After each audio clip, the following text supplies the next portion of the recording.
We're trying a new format, and each month here we're going to have a different theme.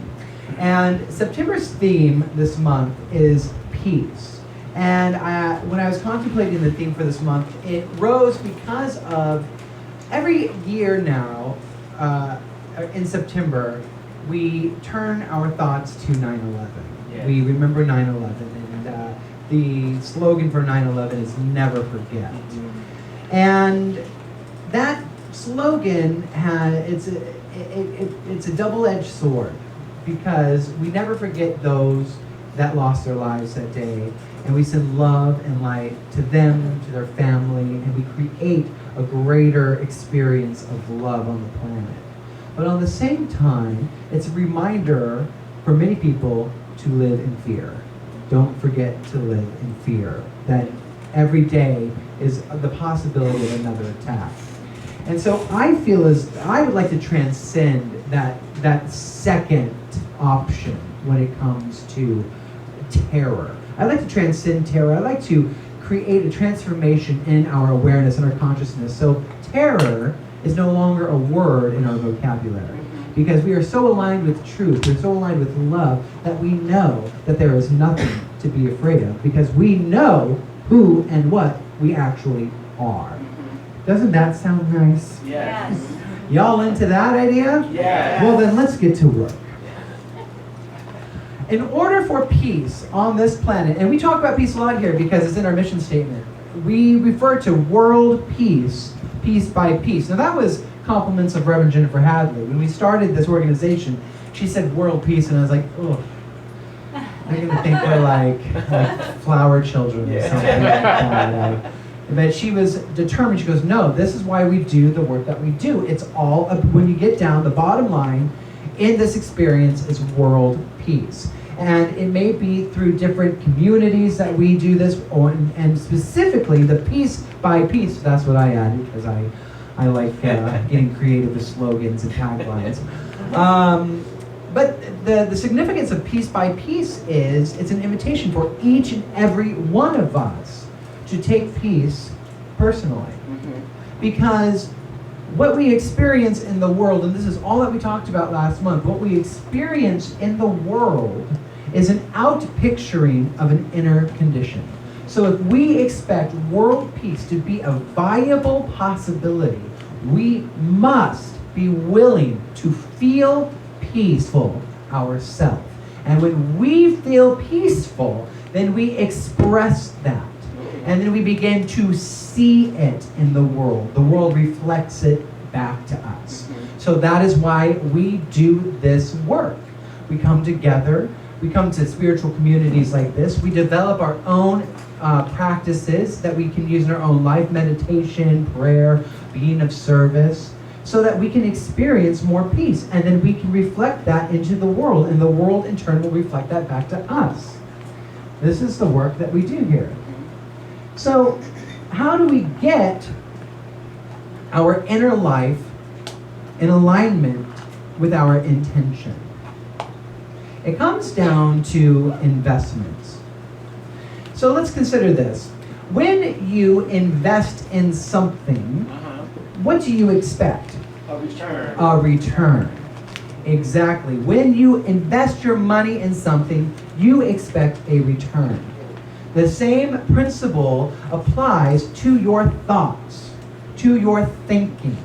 So, using 9/11 as an example, if you turn your thoughts to terrorism, what do you think you're going to experience? What will your return be? Terror. Terror.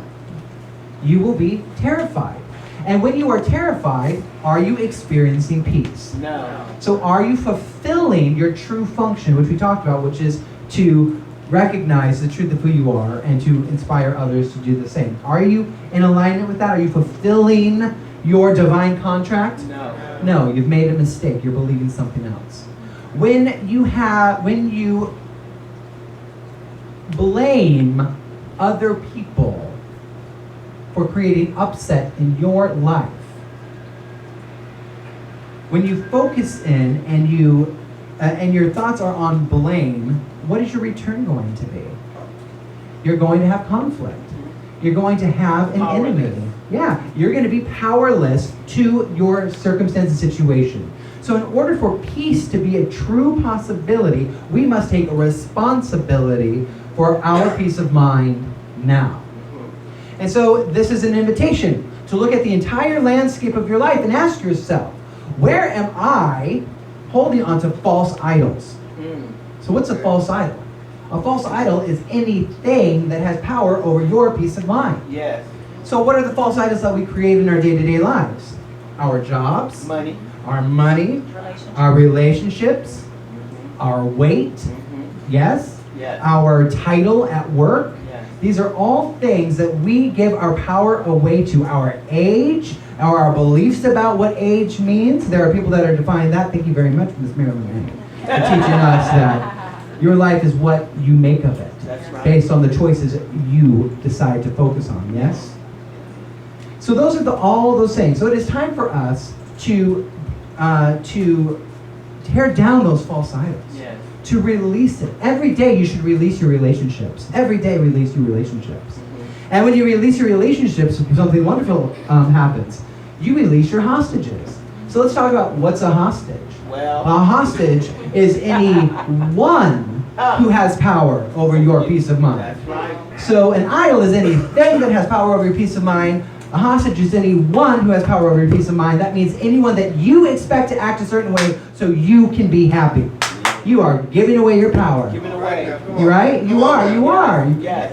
You are energizing this belief that you are vulnerable, Yes. that you are That's my word. easily manipulated. Yes. Those are all things that you energize when you take hostages. That's right. I think of all the times. Now you guys know my mom, and I'll talk about her a little more in length now since she's not here today.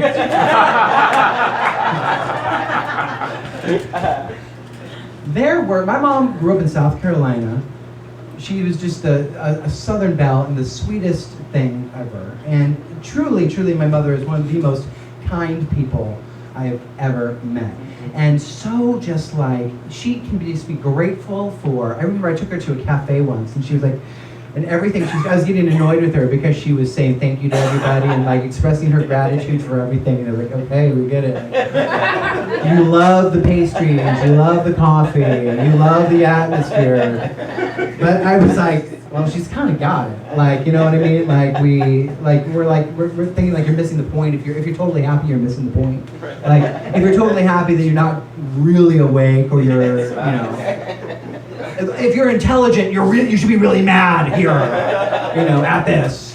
But I remember thinking when I was young and a gay kid that just loved theater, and I was really taken in and under the wing of these women who were really cultured and loved the theater and would travel and shopped at Trader Joe's, which I thought was really exotic and sophisticated. And that really wasn't on my mom's budget. She was working 2 jobs. She was doing what she could to keep food on the table. She would make sure that we had a family meal all together once a week. But she wasn't a worldly woman. I didn't think she was a worldly woman, and I resented her so much for that. I remember just thinking, you know, how much I wish that she could have been different, that she would, you know, be able to support me in this way to, you know, that limited thinking. I took her life. I took her hostage. And when you take somebody hostage, then you are unable to receive the gifts that they are actually giving you because you're focused on what they are not or what they are not doing. Yes. And so then you're not available to see the big picture. You have kept them in a prison cell of your limited perspective. Yes. When you release your relationships and you think of you really think of your loving relationships, you're like, I don't want to release those. You know, I don't want to release those. That means, because we think that means we have to, like, not see them, not be in connection with them. That is not true. It is total freedom. It is total freedom. When you release your loved ones first. Yes. Release your loved ones first, because then you give them permission to have the experiences and the journey that is going to best support them in understanding who they are. Right? That's right. And then definitely release all the people who aren't behaving in a manner that is in alignment with how you think they should behave. And so now I'm going to start developing a case of why I need to be resentful towards you, of why you are ruining my life. Let's all think about that person now who's ruining our lives.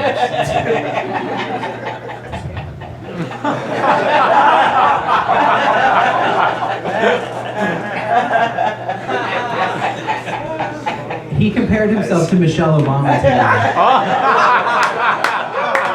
He said, he was emptying a garbage can and he goes, I don't think Michelle Obama empties the garbage. And Patsy said, let me see his arms. I'll tell you if it's really Michelle. So stress, the opposite of peace is stress, right? Stress is caused when we have invested our attention on thoughts that just simply aren't true. When you invest your thoughts on things that are, your time, your attention on thoughts that are not true, the result is stress. Yes. Because when you are in alignment with truth, then you understand that you are tapped into the infinite creative essence in which all things arise. You know that infinite supply flows through you easily. But if you are stressing and thinking that you are something other than you are not, if you're thinking that there's not enough, things don't go my way, how is this ever going to happen? I'm not educated enough, I'm not good looking enough, I don't have the right connections, whatever the story is that you are deciding is true for you, Yes. which is therefore manifesting as your life and your experience, because remember, the universe is just a yes machine. It has to reflect back to you what you are putting into it. So what are you investing in? So when you invest in conflict, when you invest in blame, when you invest in resentment, when you invest in limitation, you are creating the experience of chronic stress in your life, and you will not be able to experience peace except for those moments when you just stop and take a breath. That's why there's so much emphasis on breath, which is just focus on your breath, for the love of God. Just don't focus on those thoughts because that's awful for you. Just focus on your breath until you can learn how to think responsibly. That's what meditation is. It's like, listen. And so, this is the work that we must do. You must be willing to shift your attention to the truth if you are serious about contributing to peace. Because contributing to peace is not finding out who's to blame for the upset. That is not contributing to peace. That is energizing more separation. That is giving away our power more and more. If you are really invested in the right candidate winning, focus on that candidate and don't focus on what you think is the wrong candidate. Because remember, what you put your attention on multiplies. That's right. Right? And you might think you're doing a great thing by posting all these things on your Facebook as to the awful things that so-and-so, X, Y, and Z, no names will be mentioned in this room anymore. I'm getting really good at that. But if you keep posting all these awful things that they are doing, what are you doing? You're keeping your attention firmly focused on them. And what will we energize and see more of? The same thing applies to all the little stresses in your life. Well, if you are focusing on there's not enough money, then how on earth are you going to open yourself up to fascinating possibilities? yes. The mind of God is infinite. Yes. The universe says yes to you. Yes. And so if you are firmly focused on believing that the only way you're going to make money or get your bills paid is from the work that you do at this office space, then that's what you're going to experience. But if you are open to the possibility of experiencing abundance and windfalls of prosperity in interesting and unique ways, guess what will unfold and manifest as your experience? Yes. And doesn't that feel much more free to just say, I am a magnet for good, Yes. I am a magnet for peace, I am completely supported by this universe, everyone that I meet is interested in supporting me and lifting me up, instead of this idea that people are out to get me, that there's competition, Yes. right? Competition. That you're never safe, Yes. you gotta watch your back, Huh. fool me once. Come on. It is time that we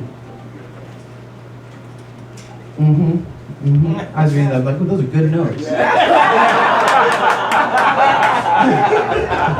Those are good notes.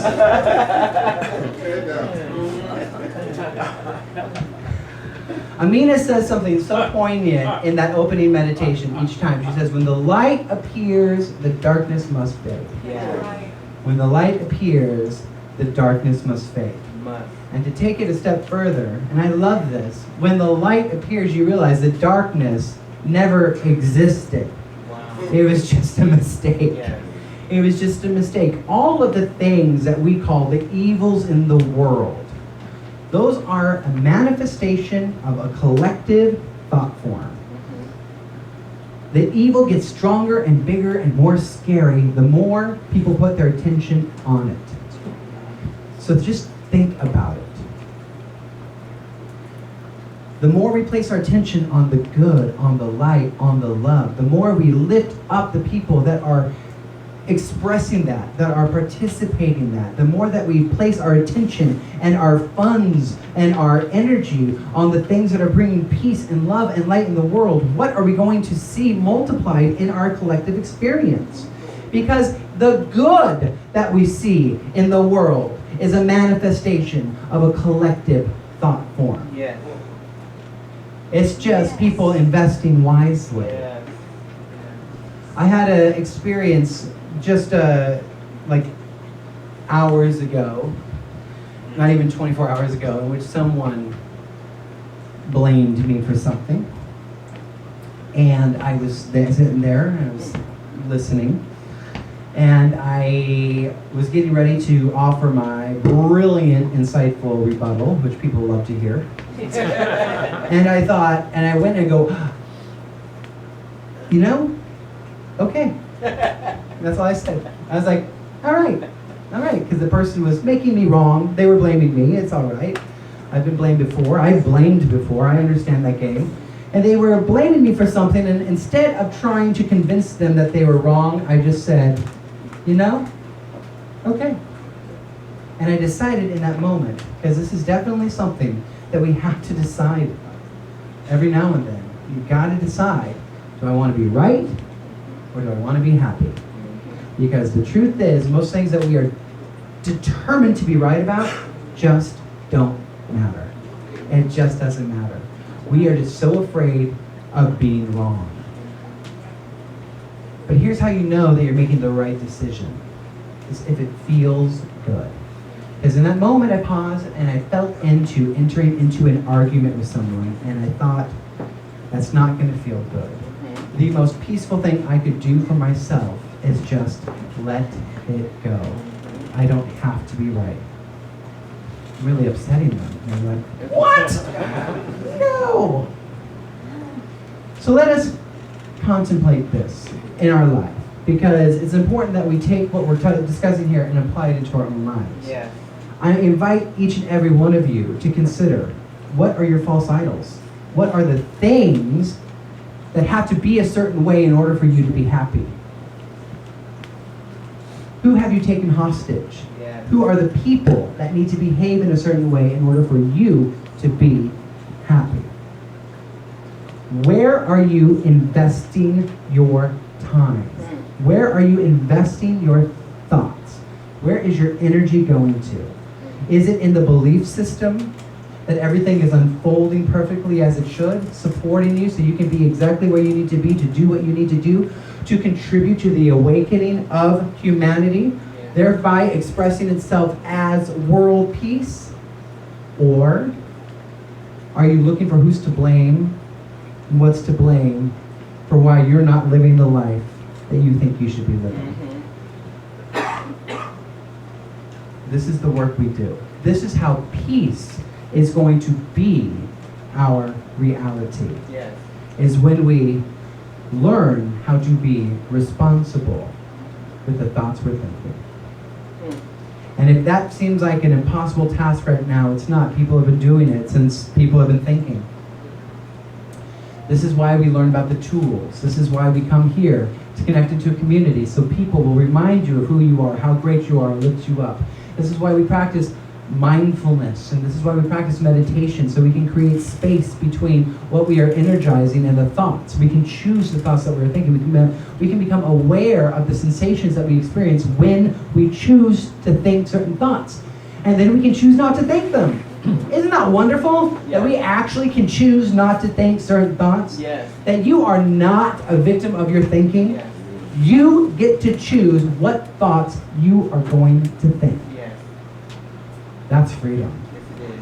That is let freedom ring.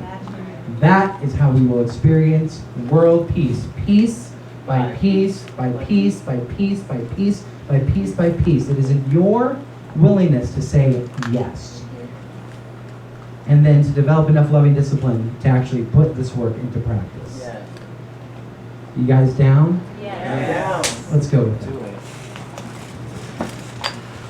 Oh, let's continue with that gratitude that Rev Frida was talking about. I'm grateful for all the experiences that got me to this moment. Yes. I'm grateful for all the times that I felt like I was helpless, that I felt like I was broken, that I thought that I was bad, only to realize that I was just a misperception. It was just a mistake, that I forgot who I was. And I'm so grateful that I have learned through wonderful teachers that went before me, that guided me, that led the way, of how to transcend that so I can be available to experience the peace that is mine to experience now, so I can contribute to the vision of world peace.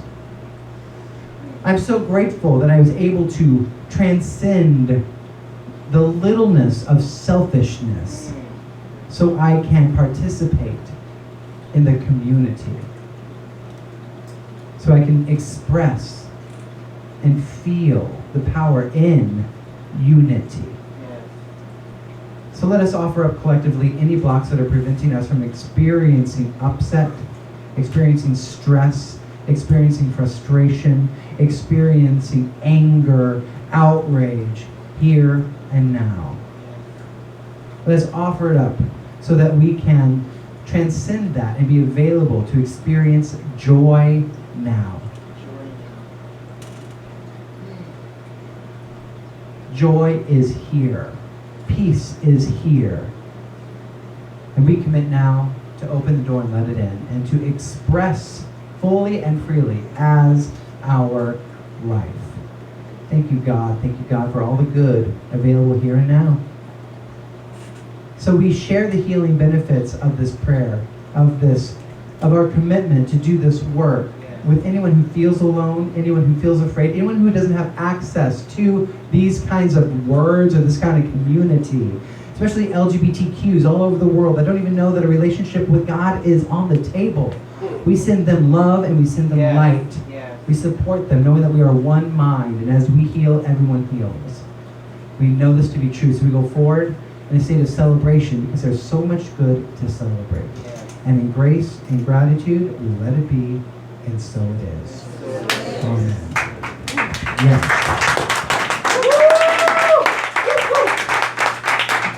So we're going to move into our offertory phase, and